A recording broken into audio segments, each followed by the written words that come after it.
Most people could name 4 of the basic tastes: sweet, sour, salty, and bitter.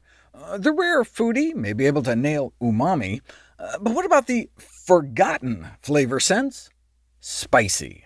This seeming neglect is somewhat surprising, given that hot peppers are one of the world's most widely used spices. In fact, as many as 1 in 4 people on the planet currently eat chilies on a daily basis, raising the question, why is spicy food so popular? Why do some like it hot, enjoying what is, at first glance, an irritating and potentially painful mouth sensation?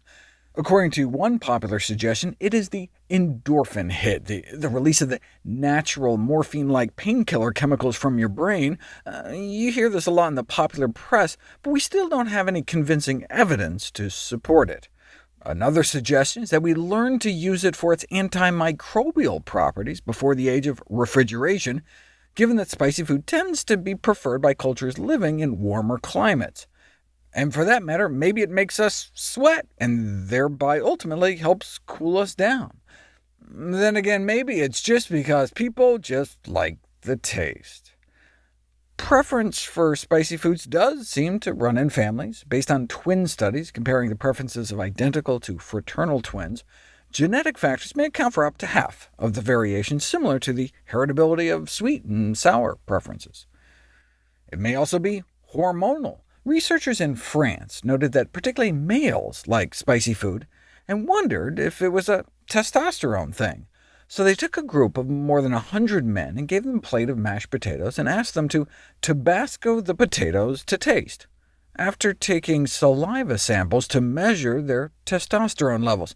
And what do you know? Men who had higher testosterone added more hot sauce. That may help explain this study that found a correlation between hot chili pepper consumption and muscle strength in adult males. As an aside, when I was looking at the testosterone literature, I ran across this study that showed young men experience an acute decrease in blood testosterone levels after chugging sugar water or whey protein powder. 12 to 18-year-olds were randomized to a few scoops of protein powder, or about 2 cans of soda worth of sugar, and within 20 minutes saw a significant drop in testosterone levels compared to a sugar-free, protein-free control. This is consistent with lower testosterone levels found in people on high-protein, low-carb diets. Anyway, what does the consumption of hot, spicy foods do to our lifespan? Well, a massive study of 500,000 men and women in China found that those regularly eating spicy foods had an associated 14% reduction in total mortality, meaning the risk of premature death. That could translate into about an extra year onto your lifespan, if it is cause and effect. Those of you who follow my work know that there are 2 main potential issues with observational studies: reverse causality and confounding factors.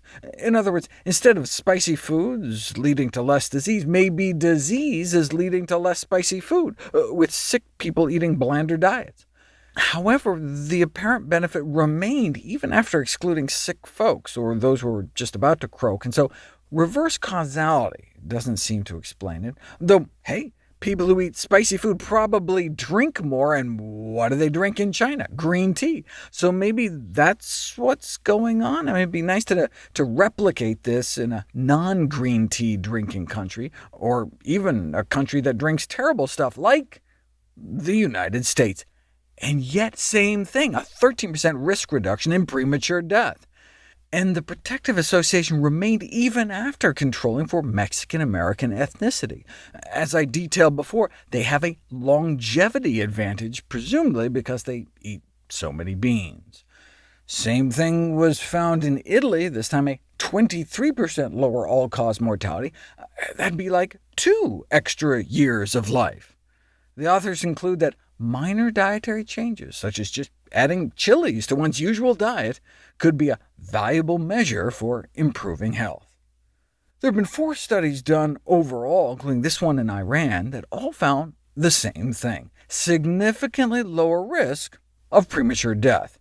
In fact, black or chili pepper consumption was associated with about the same lifespan extension as turmeric.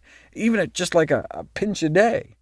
And those who did both seemed to do even better, which is consistent with the ability of a black pepper compound to boost the bioavailability of the turmeric compound curcumin. I've got about 50 videos on why turmeric is so good for you, but why might chili peppers extend your life? We'll find out next.